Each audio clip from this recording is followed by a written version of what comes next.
seen you for, Sorry, just one sec. I hadn't seen you for a little while. Yeah, hey, how are you? Good, good, good.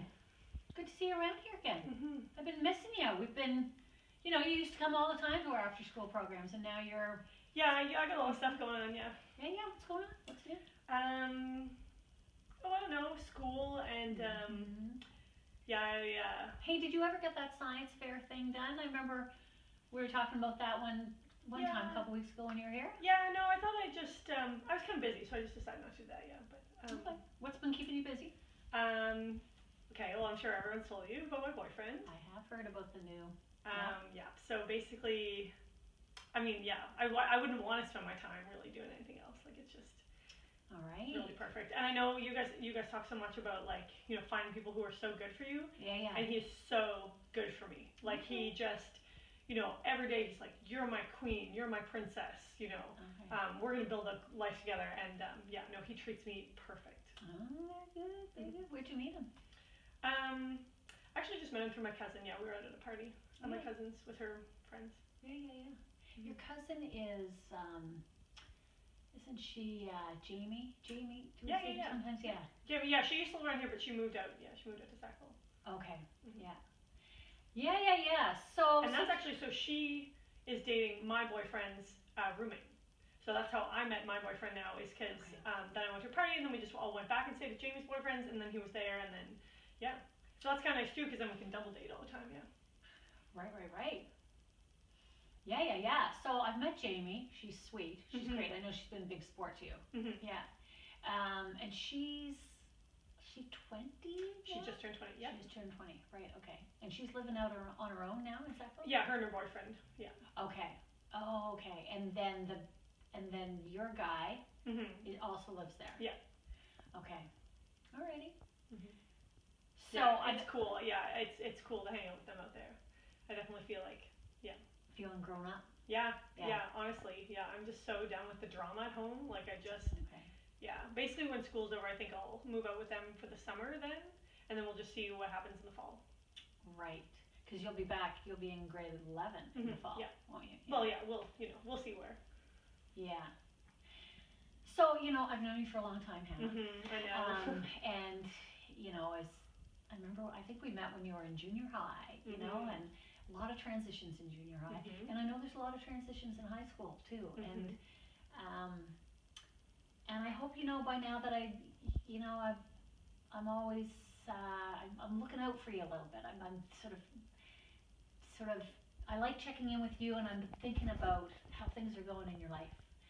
So, I know that your cousin's 5 years older than you, and your boyfriend if he's friends with your cousin's boyfriend, he might be a little older too. Yeah. Yeah? I mean, I'm mature, you know that. You are mature. That is absolutely the case. Yeah. But pardon me, I wouldn't feel like I'm doing my job if I'm not sort of talking with you about how that relationship's going, and how and when and where you feel comfortable moving into adult behaviors, like having sex, like sleeping over, like all that kind of, like drinking, like smoking weed, any of those kinds of things. So I just want to sort of open that up and. Yeah. Oh my God, it's so good to talk to an adult who's cool. So yeah, I've been wanting to have sex with him for a long time, but I cannot get my mom to let me go on the pill. Okay. Yeah. So like, if you know anything about how to do that, that would just be like, that would really please him. Yeah. Okay. And would it please you, or how would you feel about going on the pill? Yeah, it's time. Feels like about that time. Yeah. There's lots of great things about going on the pill, right? I mean, there's you do have to remember to take the pill every day. Yeah. But a lot of people like it because then when you're right in an intimate moment, you don't have to be thinking about condoms. I know. Yeah. Oh my God, I hear that all the time. Although a lot of people are on the pill and also use condoms because of this. Like, condoms are also for a barrier from sexually transmitted infections. Yeah. No, it's only the two of us. Yeah. No, that's not it. Yeah, that's not a risk. Yeah. Okay. So, I get that this is a new, really important, really exciting relationship, and that sex is a big, important, and exciting thing too. And I certainly can talk with you about the whole process for getting on the pill at the sexual health clinic and that kind of thing.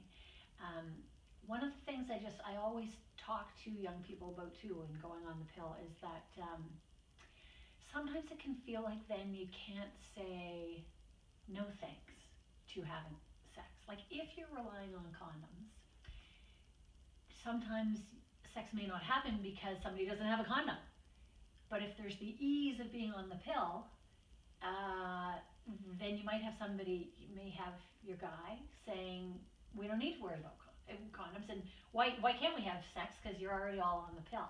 Like I've worked with a lot of girls who kind of like like to have a way of saying no thanks without it being taken up by the other person as, I don't want to have sex with you.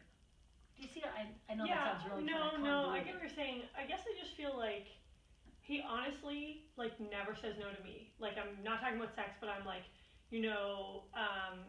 I went to go to the formal at school. He bought me this nice dress kind of thing. Yeah. He says he was thinking about moving to Toronto. I said I might. So he was like, sure. Like he will do whatever for me. So I feel like that's just kind of like what I'm willing to do for him. Right. Yeah. Yeah. And again, I think, there's something that the girls are raised with about this idea of pleasing your man.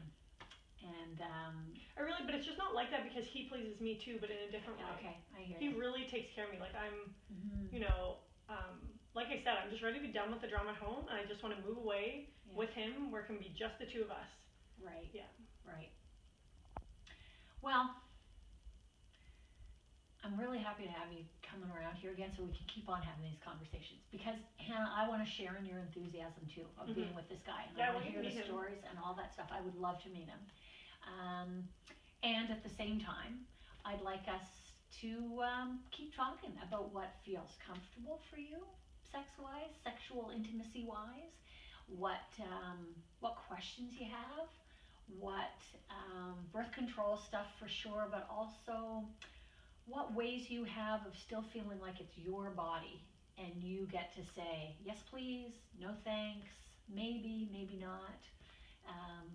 Because I think, young people, we're all raised with these ideas of what we should do, and it's not always what we want to do. And when it comes to your body, that's very intimate. And I just think there's a lot to talk about there.